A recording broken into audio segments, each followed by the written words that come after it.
अस्सलाम वालेकुम, मैं हूं जावेद बागट। नाजरीन, आज इस्लामाबाद हाई कोर्ट में इमरान खान की तौहीन अदालत केस की समाअत हुई और उस समाअत के दौरान क्या कुछ वकला की तरफ से कहा गया, क्या दलाइल दिए गए और अदालत ने क्या उस पर रिमार्क्स दिए, इन सारी चीज़ों पे बात करने के लिए हमारे साथ मौजूद हैं आसिया कौसर, जो कि निजी टीवी की क्राइम रिपोर्टर हैं। उन्होंने शुरू दिन से ही इस केस को कवर किया, तो उनसे आज अहवाल जानेंगे कि अदालती कार्रवाई की क्या रही। तो आसिया, बताइएगा कि आज चूँकि बड़ा स्पेशल डे था, इमरान खान के हवाले से उन पे फ़र्द जुर्म ऐद होनी थी, क्या उस पर कार्रवाई रही है? जी बिल्कुल, आज जो है वो 2:30 बजे के करीब इमरान खान साहब जो हैं वो इस्लामाबाद हाई कोर्ट में पहुंचे। आज तौहीन अदालत का केस चूँकि ज़ेर समाअत रहा, चीफ जस्टिस अतर मुल्ला की सरबराही में 5 रुकनी लार्जर बेंच ने जो है वो इस केस की समाअत की और आज फ़र्द जुर्म जो है वो साबिक वज़ीर-ए-आज़म इमरान खान पर आयद होनी थी तौहीन अदालत के हवाले से। यहाँ मैं आपको ये भी बताऊँ कि तौहीन अदालत केस बेसिकली जो है एडिशनल सेशन जज ज़ेबा चौधरी के ख़िलाफ़ धमकी अमेज़ अल्फाज इस्तेमाल करने पर जो है वो तौहीन अदालत केस जो है वो शुरू हुआ और उसकी समाअत होती रही। गुज़िश्ता हेयरिंग्स में जो है वो 2 बयान हल्फी इमरान खान की जानिब से जमा करवाए गए थे, जो गैर तसल्ली बख्श अदालत की जानिब से करार दिए गए और आज ये कहा जा रहा था कि फ़र्द जुर्म आयद की जाएगी इमरान खान पर, लेकिन ऐसा हो नहीं सका। तमाम कौम की नज़रें, गवर्नमेंट की नज़रें, तमाम लोगों की नज़रें आज अदालत पर थी।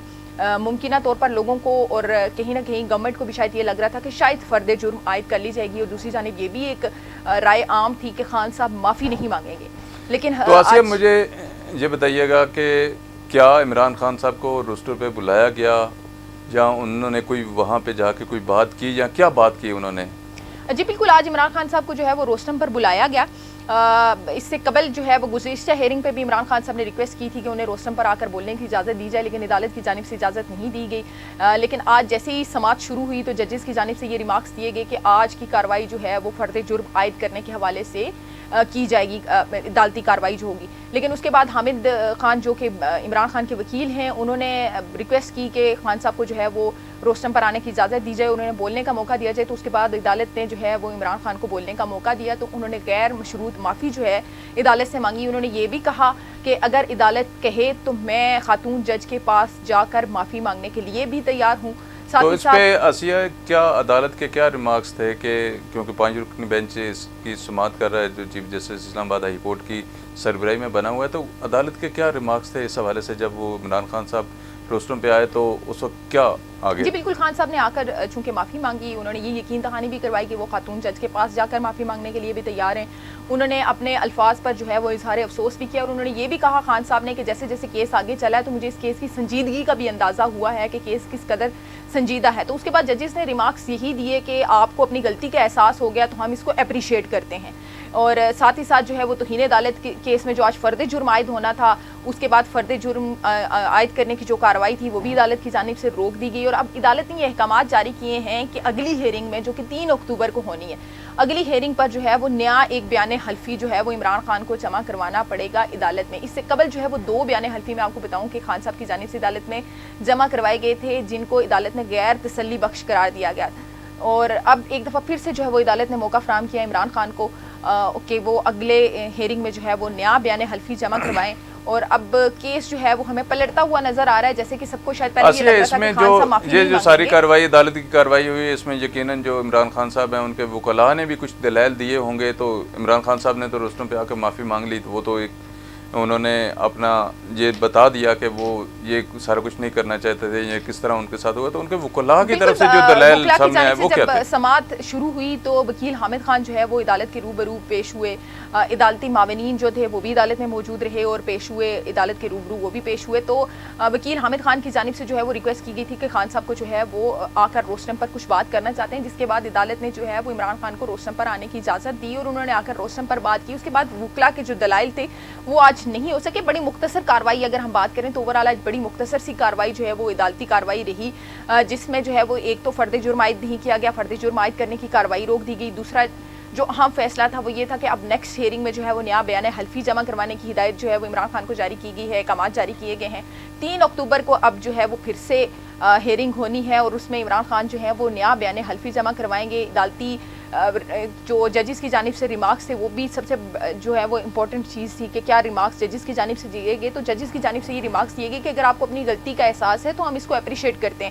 ہم توہین عدالت کی کارروائی کے حوالے سے اگر میں آپ کو ایگزیکٹلی کچھ ورڈز بتانا چاہوں گی کہ جو ججز کی جانب سے دیے گئے تھے, تو ایک تو انہوں نے حامد خان کو اپنی سیٹ پر بیٹھنے کے حوالے سے ہدایات جاری کی کہ حامد خان صاحب آپ بیٹھ جائیں. یہ چیف جسٹس اطہر من اللہ صاحب کی جانب سے جو ہے وہ ریمارکس دیے گئے. ساتھ ہی ساتھ چیف جسٹس اطہر من اللہ کی جانب سے یہ بھی ریمارکس دیے گئے کہ آج ہم صرف فرد جرم عائد کریں گے. یہ جو انیشل ریمارکس تھے وہ تھے. اس سے پہلے پھر اس کے بعد جو ہے وہ حامد خان صاحب نے عمران خان کے روسٹم پر آنے کی ریکویسٹ کی. عمران خان صاحب جو ہے وہ روسٹم پر آئے. انہوں نے کہا کہ جیسے جیسے مقدمہ آگے چلا مجھے سنجیدگی کا احساس ہوا اور میں نے خاتون جج کے خلاف لیگل ایکشن کی بات کی تھی. اگر آپ کہیں گے تو خاتون جج کے پاس جا کر یقین دلاؤں گا کہ نہ میں نہ میری پارٹی آپ کو نقصان پہنچائے گی.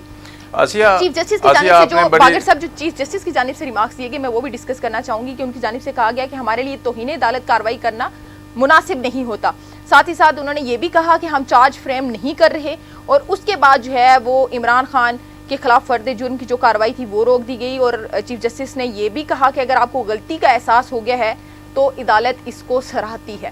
اور اس کے بعد نیا بیان حلفی جو ہے وہ جمع کروانے کے احکامات کے ساتھ 3 اکتوبر تک اب یہ سماعت ملتوی کر دی. جس طرح آپ نے بتایا کہ 3 اکتوبر تک جو ہے اس کیس کی سماعت جو توہین عدالت کا اسلام آباد ہائی کورٹ میں کیس زیر سماعت تھا ملتوی کیا گیا ہے. تو آپ بطور کرائم رپورٹر اور کورٹ رپورٹر وہاں پہ اس ایونٹ کو کور کرتی ہیں, تو آپ کیا سمجھتی ہیں کہ آئندہ کی تاریخ پہ کیا کارروائی متوقع ہے, کیا کارروائی ہو سکتی ہے؟ کیونکہ عمران خان صاحب نے معافی مانگ لی اور عدالت کے بھی جو ریمارکس ہے وہ بھی کچھ اس طرح کے ہیں کہ وہ بھی کارروائی نہیں کرنا چاہتے, اگر آپ کو اس بات کا احساس ہو گیا. تو ساتھ جو آپ نے بات کی کہ ایک نیا جو ہے بیان حلفی جمع کروانا پڑے گا عمران خان کو, تو وہ کیا معافی کے حوالے سے تو آلریڈی وہ انہوں نے پہلے بھی ایک بیان حلفی جمع کروایا اور باقی ایک اور جمع کروا دیا. اس سے پہلے بھی جو ہے وہ اس سے قبل بھی بیان حلفی جو جمع کروائے گئے تھے ان کا مقصد بھی یہی تھا, لیکن چونکہ وہ غیر تسلی بخش عدالت نے قرار دے دیے تو اس کے بعد جو ہے وہ کارروائی آگے بڑھی. آج فرد جرم عائد ہونی تھی, اب ایک دفعہ پھر سے جو ہے وہ نیا بیان حلفی جمع کروانے کے اسلام آباد ہائی کورٹ نے احکامات جاری کیے. کیونکہ زیر سماعت کیس ہے, کچھ کہا نہیں جا سکتا, لیکن عدالت کو یہ اختیار حاصل ہے کہ وہ اگر چاہے تو وہ ملزم کو معاف بھی کر سکتی ہے, وہ اگر چاہے تو وہ ملزم کو سزا بھی دے سکتی ہے. لیکن میرا اگر میں ذاتی اس کی بات کروں تو مجھے یہ لگ رہا ہے کہ جو میرا اوپینین ہے کہ شاید اسلام آباد ہائی کورٹ جو ہے وہ عمران خان صاحب کو معافی دے دے گی. اس کی وجہ یہ ہے کہ آپ دیکھیں کہ انسداد دہشت گردی کی عدالت میں جو دہشت گردی کی دفعات لگا کر جو کیس چلایا جا رہا تھا, دہشت گردی کی دفعات جو ہیں وہ اس ایف آئی آر میں سے ختم ہو گئی ہیں. جو انسداد دہشت گردی کے تحت ایف آئی آر کاٹی گئی تھی اس میں اب جو ہے وہ وہاں پر بھی کچھ نہیں بچا. ایک توہین عدالت کیس ایڈیشنل سیشن جج زیبا چودھری کے حوالے سے جو کیس تھا وہ توہین عدالت کی طرف جو ہے وہ منتقل ہو گیا. دوسری جانب دہشت گردی کی دفعات ختم کر دی, وہ ایف آئی آر میں بھی اب کچھ خاصا جو ہے وہ کارروائی کرنے کے قابل بچا نہیں. ہاں البتہ توہین عدالت کیس بڑا امپورٹنٹ تھا کیونکہ عوام کو شاید یہ لگ رہا تھا اور پوری قوم گورنمنٹ سمیت سب کو شاید یہ لگ رہا تھا کہ خان صاحب معافی نہیں مانگیں گے. اگر خان صاحب معافی نہ مانگتے تو شاید صورتحال ڈفرینٹ ہو سکتی تھی, لیکن چونکہ انہوں نے لیگل ایکشن کی بات کی تھی تو میرے خیال سے عدالت سے شاید ان کو ریلیف مل جائے گا. اور عدالت کے پاس چونکہ یہ اختیار بھی عدالت کو حاصل ہے کہ وہ معافی دے یا نہ دے. اب دیکھنا یہ ہے کہ 3 اکتوبر کو ہونے والی سماعت میں کیا فیصلہ آتا ہے. جو بیان حلفی جمع کروایا جائے گا اس بیان حلفی کے جو الفاظ ہوں گے, جو تحریر لکھی جائے گی, میرے خیال سے وہ سب سے زیادہ امپورٹنٹ ہوگی فیصلہ کرنے کے لیے, جس کو 5 رکنی لارجر بینچ جو ہے وہ اس کیس کی سماعت کر رہا ہے. تو اب دیکھنا یہ ہے کہ وہ بیان حلفی کیا جمع کیا جاتا ہے, اس بیان حلفی کے اکارڈنگلی میرے خیال سے عدالت اس سے قبل بھی عمران خان صاحب عدالت میں پیش ہوتے رہے تو ہمیشہ یہی ہوتا تھا کہ پہلے ان سے ٹائم لیا جاتا تھا, وکلاء ان کے ٹائم لیتے تھے, اس کے بعد عدالت میں پیش ہوتے تھے. جو گزشتہ سماعتیں ہوئیں اس پہ بھی آپ نے ہمارے ناظرین کو بھی اس حوالے سے بتایا. تو آج جب عمران خان پیش, کیونکہ ان کو سیکورٹی تھریٹس بھی ہیں اور اس طرح کے بھی کوئی ایشو چل رہے, تو سیکورٹی کی کیا صورتحال رہی آج؟ جی بالکل ایسے ہی ہے, لیکن توہین عدالت کیس کی اگر ہم بات کریں تو توہین عدالت کیس میں جو ہے وہ خان صاحب بر وقت پہنچتے رہے ہیں, اور میرے خیال سے آگے بھی جب تک اس کیس کا فیصلہ نہیں آ سکتا خان صاحب ٹائملی جو ہے وہ عدالت میں اپنی حاضری کو یقینی طور پر یقینی بنائیں گے. اگر ہم سیکیورٹی انتظامات کی بات کریں تو آج 2 ایس پی سمیت جو ہے وہ 710 اہلکار جو ہے وہ تعینات کیے گئے تھے. خاردار تاریں لگائی گئی تھی, اسلام آباد ہائی کورٹ کے ارد گرد راستوں کو جو ہے وہ بند کیا گیا تھا, غیر متعلقہ افراد کو جو ہے وہ اندر جانے کی اجازت نہیں دی جا رہی تھی. اگر ہم میڈیا پرسنز کی بات کریں تو ایک ادارے سے جو ہے وہ 2 میڈیا کے لوگوں کو اجازت تھی ہائی کورٹ کے اندر جانے کی, اور اگر ہم کمرہ عدالت کی بات کریں تو وہاں پر صرف ایک ادارے سے ایک صحافی کو اندر جانے کی اجازت تھی, اور وہ بھی وہ صحافی تھی جو رجسٹرڈ صحافی تھے جن کا نام لسٹوں میں شامل تھا, جن کے جو پاسز تھے وہ بنے ہوئے تھے اور ان پاسز کی بنا پر وہ اندر جا سکتے تھے.